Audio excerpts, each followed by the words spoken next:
literally just ink on a piece of paper, but I'm obsessed.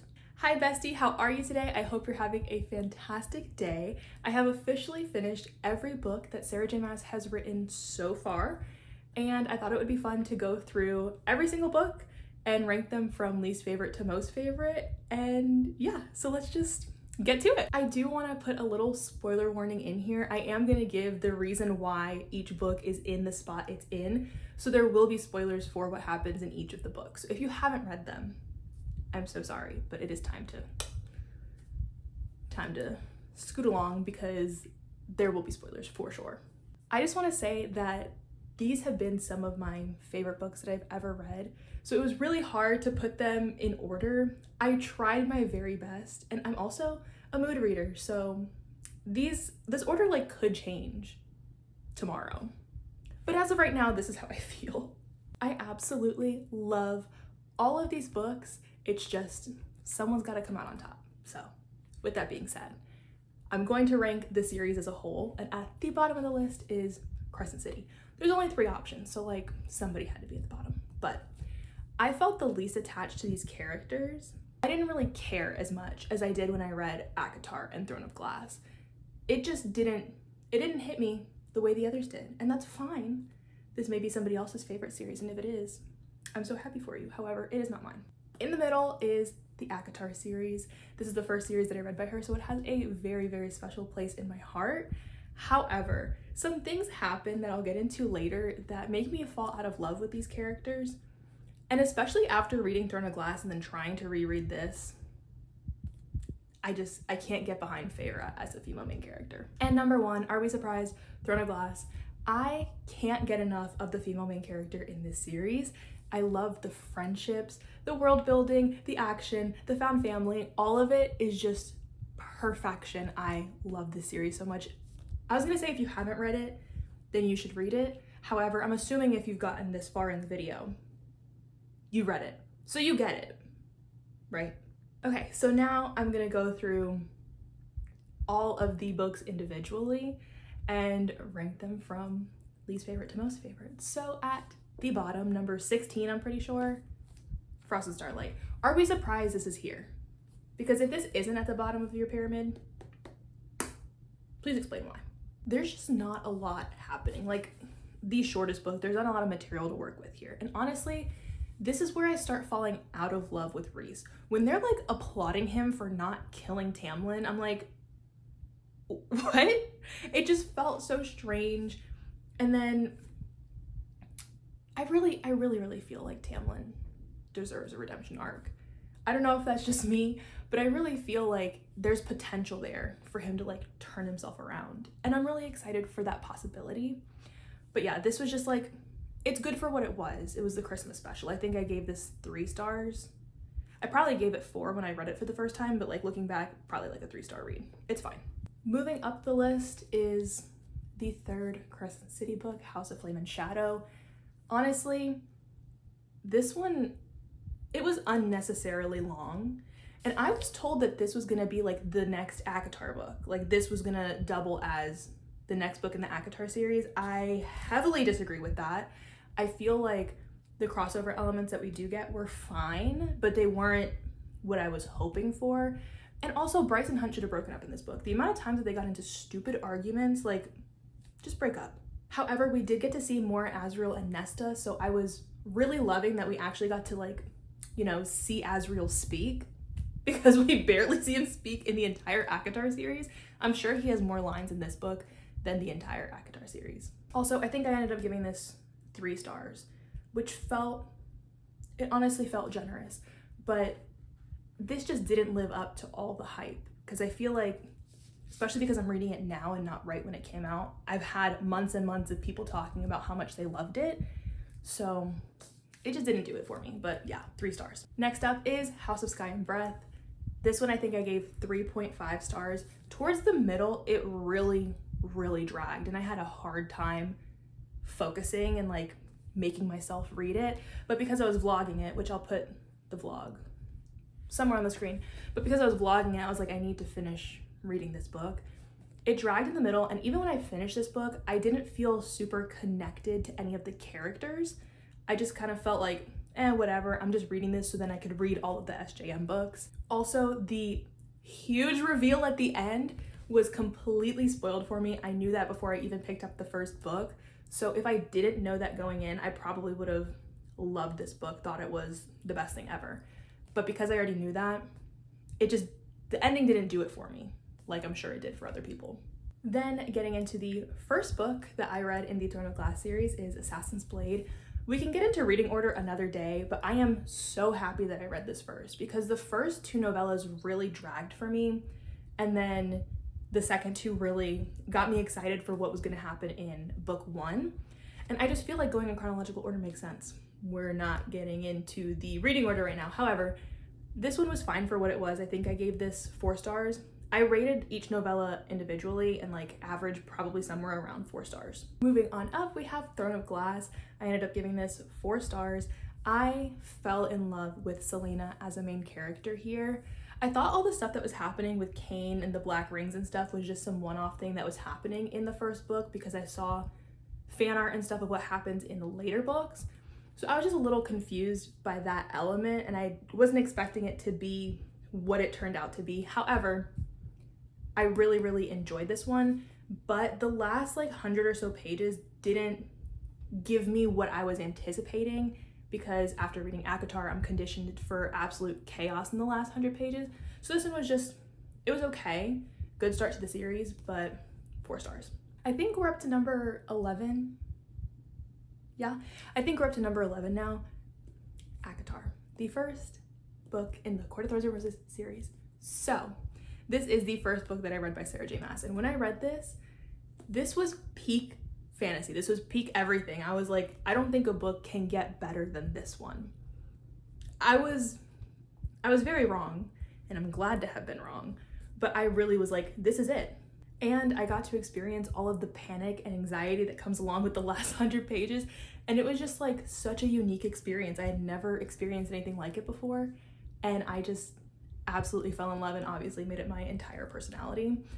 The reason that this is so low is because when I read this, I thought it was fantastic, but it just kept getting better and better and better. So this would be a 4 stars now. However, when I read it the first time, it was a 5-star read. 4 stars. And oh, my sweet little baby Lucian in this one. I love him. I love him so much. Next up is going to be Crown of Midnight. This is where I fell in love with Chaol. I don't care. I'm a Chaol girly. Like, I love that man. I just want to see him happy. And I knew that I was gonna love books later in the series more than this one. It just gave the vibe of like, it can get better. So I gave this one 4 stars. Also, the Selena to Aelin reveal was spoiled for me way before I even read Throne of Glass or Assassin's Blade. So I wasn't really shocked there. And this is also where we meet Fleetfoot, who I can get into at another time, but I think Fleetfoot is completely useless. Like, he's literally never with Selena. Is it a boy or a girl dog? I don't remember. That dog is just never with Selena. So then we have Tower of Dawn. This is a 5-star read and everything above this is a 5-star or more, but obviously can't give it more than 5 stars on Goodreads, but in my heart, I can. I really don't understand the Chaol hate and why you would want to skip this book. It's a romance novel with like the tiniest bit of suspense and like action right at the end, but it's just so sweet. Like, I just wanted to see Chaol happy so badly that like this was everything for me. I loved it. It was just the friendships, the relationships, just everything about it. It was just adorable. Okay, then the final book in the Crescent City series.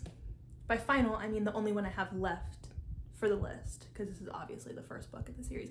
I hope you get what I'm saying. However, this was my favorite in the series, and it was my favorite first book out of the 3 series. It also had like way more time to get to know the characters and fall in love with them. Not that I was like super obsessed with the characters, however, the plot line here to me was more interesting than the one in Acotar and Throne of Glass, because this hooked me from the first 90 pages. It took a while to get into both Throne of Glass and Acotar. But I really, really, really loved this one. I had such low expectations because everyone's like, the first 250 pages, you just gotta push through it and then it'll be good. Like, no. The first 90 pages, I was into it. The ending of this book was absolute chaos, but I loved every second of it. Also, the banter in this book top tier, and I really liked Bryson Hunt in this book, but that doesn't last very long. Okay, hi, hello, we get to meet Rowan here, and we get a who did that to you moment.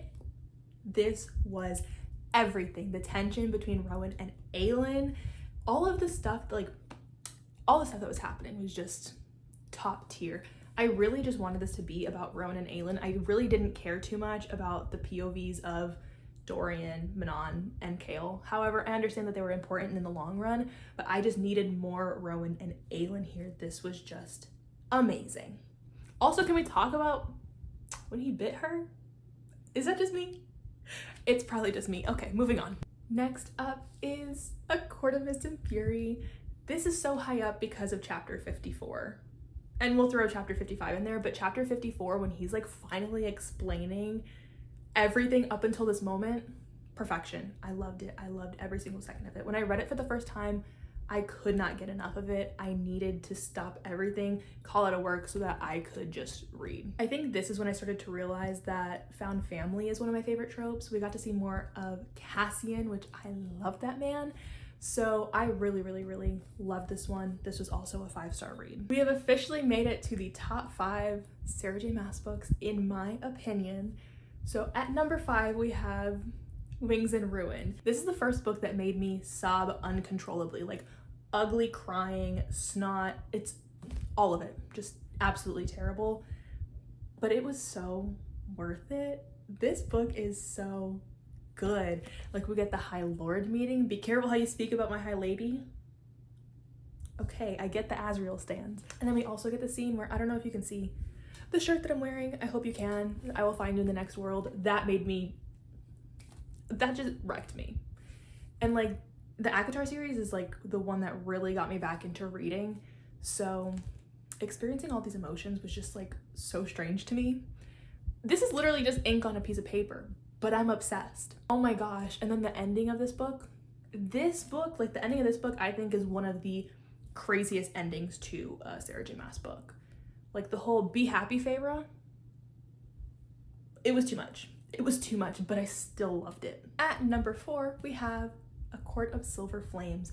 Nesta and Cassian are my favorite couple in this series. I think Aelin and Rowan are my favorite in like the universe, but Nesta and Cassian are my favorite in this series. They are just unmatched. I love like the badassery that we see, like Nesta's like, oh, I just love every single piece of this book. I love every single second of it. Feyre and Rhys annoyed me so much in this book. Like, I fell out of love with Rhys in Frost and Starlight, and then it really was solidified in this book. Like, how are you not gonna tell Feyre? How do you not tell her?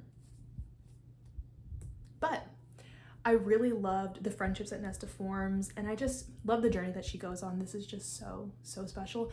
And of course, I can't put this as high as it is without mentioning the put your hands on the headboard scene. Come on. It's so good. It is so good. And I've come to settle the debt. It's so good. Okay, moving on. These last 3 books were the hardest to put into order for me because I love all of these books, but I really love these 3 books. Coming in at number 3 is Empire of Storms. I really feel like this is what all the romance girlies have been waiting for. Like, we finally get Aelin and Rowan, Lysandra and Aedion are kind of flirting a little bit. Lorcan and Alid, like, we're getting a lot of the couples in this book, but we're also getting an insane amount of action. And I feel like everything that I had read before this led me to this moment, and I loved that. This was just so incredible. I said earlier that Wings in Ruin had the most insane ending, but I feel like the last couple pages of this one had a pretty insane ending. So I do get a little bit why people want to skip Tower of Dawn to just find out what happens. However, I didn't do the tandem read, and I didn't feel like I had to, because I loved this book and I loved Tower of Dawn separately for different reasons. But this is top tier. In slot number 2, Kingdom of Ash. I feel like I was just repeatedly put through the ringer emotionally. And it got to a point where I was like, okay, it can't get any worse than this.